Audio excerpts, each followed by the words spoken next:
ಇನ್ನು ಅಶ್ವಿನಿ ಮ್ಯಾಮ್, ಈ ಗ್ರಾಮೀಣ ಭಾಗದ ಮಹಿಳೆಯರಿಗೂ ನಗರ ಭಾಗದ ಮಹಿಳೆಯರಿಗೂ ರಾತ್ರಿ ಹಗಲು ವ್ಯತ್ಯಾಸಗಳಿದ್ದಾವೆ.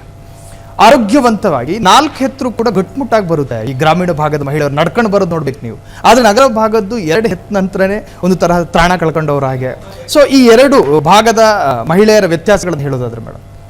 ಖಂಡಿತ ನೋಡಿ, ಈಗ ನಾನು ಪಕ್ಷದಲ್ಲಿರೋದ್ರಿಂದ ನಮ್ಮ ಬೈ ಎಲೆಕ್ಷನ್ ಕೆಲಸಕ್ಕೆ ಅಂತ ನಾನು ದಾವಣಗೆರೆಗೆ ಹೋಗಿ ನಾನು ನಿನ್ನೆ ರಾತ್ರಿನೇ ಬಂದಿರುವಂಥದ್ದು.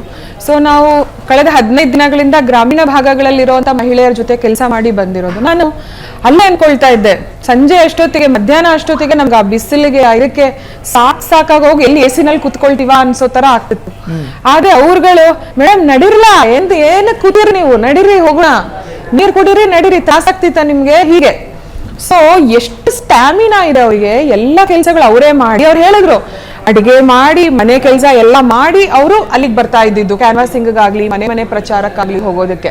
ಸೊ ಅಲ್ಲಿ ಪ್ರತಿಯೊಂದು ಮೇಡಮ್ ಹೇಳಿದಂಗೆ ಫಿಸಿಕಲ್ ಆಕ್ಟಿವಿಟಿ ಇದೆ, ಪ್ರತಿಯೊಂದು ಕೆಲಸನೂ ಅವರೇ ಮಾಡ್ಕೊಳ್ತಾರೆ.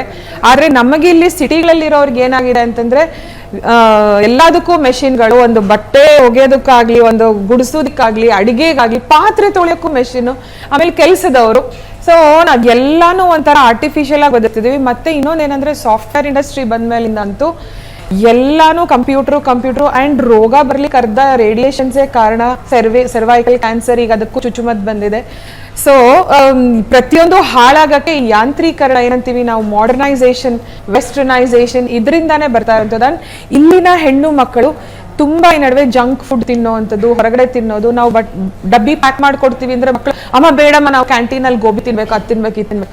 ಆದ್ರೆ ಹಳ್ಳಿ ಕಡೆ ಹಾಗಲ್ಲ, ಅಚ್ಚುಕಟ್ಟಾಗಿ ಊಟ ಮಾಡ್ತಾರೆ, ಸರ್ಕಾರಿ ಶಾಲೆಗಳಿಗೆ ಹೋಗ್ತಾರೆ, ಅಲ್ಲಿ ಕೂಡ ಬಿಸಿ ಊಟ ಕೊಡ್ತಾರೆ, ಮೊಟ್ಟೆ ಕೊಡ್ತಾರೆ, ಹಾಲು ಕೊಡ್ತಾರೆ. ಸೊ ಈ ತರದ್ದು ಅಲ್ಲಿ ತಿಂತಾರೆ. ಇಲ್ಲಿ ಸಿಟಿ ಮಕ್ಕಳಿಗೆ ಎಲ್ಲಾನು ಜಾಸ್ತಿನೇ ಆಗಿದೆ, ಎಂಟರ್ಟೈನ್ಮೆಂಟ್ ಇರ್ಬೋದು, ಮತ್ತೆ ಆಚೆ ಕಡೆ ತಿನ್ನೋವಂಥದ್ದು ಇರ್ಬೋದು, ಎಲ್ಲಾನು. ಹಾಗಾಗಿ ಈಸಿಯಾಗಿ ಎಲ್ಲ ಸಿಗ್ತಾ ಇದೆ, ನಮ್ಮ ಹೆಲ್ತ್ ಹಾಳಾಗ್ತಾ ಇದೆ.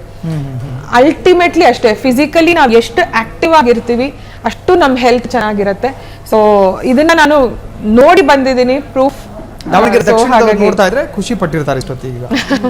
ಖಂಡಿತ ಸತ್ಯ ಕೂಡ ಇದು. ಎಸ್ ದಿವ್ಯಾ ಮ್ಯಾಮ್, ಈಗ ಮಹಿಳೆಯರಿಗೆ ಎಲ್ಲದರಲ್ಲೂ ಸ್ಥಾನಮಾನ ಕೊಡಲಾಗಿದೆ ಭಾರತದಲ್ಲಿ. ಶಿಕ್ಷಣ ಕ್ಷೇತ್ರದಲ್ಲಿ, ರಾಜಕೀಯ ಕ್ಷೇತ್ರದಲ್ಲಿ, ಅಸೆಂಬ್ಲಿಯಲ್ಲೂ, ಪಾರ್ಲಿಮೆಂಟಲ್ಲೂ, ಎಲ್ಲವೂ ಕೂಡ.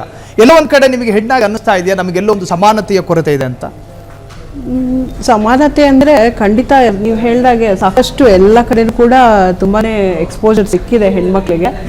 ಇನ್ನ ಮೇಡಮ್ ಹೇಳ್ದಾಗೆ ಡಾಕ್ಟರ್ ಮೇಡಮ್ ಕೂಡ ಹೇಳಿದ್ರು, ತುಂಬಾ ಇವತ್ತಿನ ಲೈಫ್ ಸ್ಟೈಲೇ ಚೇಂಜ್ ಆಗ್ಬಿಟ್ಟಿದೆ ಹಂಗ್ ನೋಡಿದ್ರೆ. ಯಾಕಂದ್ರೆ ಹೆಣ್ಣು ಬರೀ ಮನೆಗೆ ಸೀಮಿತ ಆಗಿಲ್ಲ, ಈಗ ಡ್ಯೂಯಲ್ ರೋಲ್ಸ್ ಪ್ಲೇ ಮಾಡ್ತಾ ಇದ್ದಾರೆ ಅವರು. ಒಂದು ಪ್ರೊಫೆಷನಲ್ ಆಗಿ, ಒಂದು ಹೊರಗಡೆ ಜಗತ್ತಿಗೆ ಕಾರ್ಪೊರೇಟ್ ಲೈಫ್ ಇರ್ಬೋದು, ಇನ್ನೊಂದು ಗೃಹಿಣಿಯಾಗಿ ಕೂಡ ಸಾಕಷ್ಟು ಸಂಭಾಳಿಸುವಂಥದ್ದಿದೆ. ಸೊ ಹಾಗಾಗಿ ಎಲ್ಲೋ ಒಂದ್ ಕಡೆ ಎರಡೂ ರೀತಿ ಅವರು ಸಂಭಾಳಿಸ್ಕೊಂಡು, ಮತ್ತೆ ಯಾವಾಗ ಗೃಹಿಣಿಯಾಗಿ ಅಂತ ನೋಡಿದಾಗ ಅವ್ರಿಗೆ ಅವರ ಮಕ್ಳಿರ್ಬೋದು, ಅಥವಾ ಮನೇಲಿ ಹಿರಿಯರಿದ್ದಾರೆ ಅಂದ್ರೆ ಅತ್ತೆ ಮಾವ ಇರ್ಬೋದು, ಅಥವಾ ಅಜ್ಜಿ ತಾತ ಅಂಥವ್ರನ್ನ ಸಂಭಾಳಿಸ್ಕೊಂಡು ಹೋಗುವಂಥದ್ದು. ಎಲ್ಲೂ ಕೂಡ ಅವರಿಗೆ ಈ ತರ ಒಂದು ಆಪರ್ಚುನಿಟೀಸ್ ಮಿಸ್ ಮಾಡ್ಕೋತಾ ಇದಾರೆ ಅಂತ ಹೇಳಲಿಕ್ಕೆ ಆಗೋದೇ ಇಲ್ಲ. ಇವತ್ತಿನ ಫಾಸ್ಟ್ ಲೈಫಲ್ಲಿ ತುಂಬಾನೇ ಸಾಕಷ್ಟು ಎಕ್ಸ್ಪೋಜರ್ ಇದೆ ಎಲ್ಲ ಕಡೆನೂ ಕೂಡ. ಹಾಗಾಗಿ ಹೆಣ್ಮಕ್ಳು ಎಲ್ಲ ಕಡೆಯಿಂದನೂ ಅವರು ಒಳ್ಳೆ ರೀತಿ ಅನುಭವಗಳು, ಮತ್ತೆ ಅವರು ಎಕ್ಸ್ಪೋಸ್ ಆಗ್ಲಿಕ್ಕೂ ಕೂಡ ಸಾಕಷ್ಟು ಒಳ್ಳೊಳ್ಳೆ ವೇದಿಕೆಗಳು ಸೃಷ್ಟಿಯಾಗಿದೆ. ಯಾಕಂದ್ರೆ ನೀವು ರಾಜಕೀಯವಾಗಿ ಕೇಳಿದ್ರೆ ಅವ್ರದೇ ಆದ ಒಂದು ರಿಸರ್ವೇಶನ್ ಇರ್ಬೋದು, ಎಲ್ಲಾನು ಕೊಟ್ಟಿದ್ದಾರೆ. ಮಹಿಳೆಯರಿಗೆ ಪ್ರಾತಿನಿಧ್ಯ ಅನ್ನೋದು ಎಲ್ಲ ಜಾಗದಲ್ಲೂ ಇದೆ. ಹಾಗಾಗಿ ಇದು ಒಳ್ಳೆ ರೀತಿ ಹೋಗ್ತಾ ಇದ್ದಾರೆ. ಮುಂದಕ್ಕೆ ಇನ್ನ ಸಾಕಷ್ಟು ತಿದ್ಕೊಂಡು ಹೋಗೋದು ಅವಶ್ಯಕತೆ ಇದೆ ಅಂತ ನನಗನ್ಸುತ್ತೆ. ಕ್ಷಣ ಕ್ಷಣದ ಸುದ್ದಿಗಳಿಗಾಗಿ ಫ್ರೀಡಂ ಟಿವಿ ಸಬ್ಸ್ಕ್ರೈಬ್ ಮಾಡಿ, ಲೈಕ್ ಮಾಡಿ ಹಾಗೂ ಫಾಲೋ ಮಾಡಿ. ಹೊಸ ಸುದ್ದಿಗಳ ನೋಟಿಫಿಕೇಶನ್ಗಾಗಿ ಬೆಲ್ ಐಕಾನ್ ಮೇಲೆ ಕ್ಲಿಕ್ ಮಾಡಿ.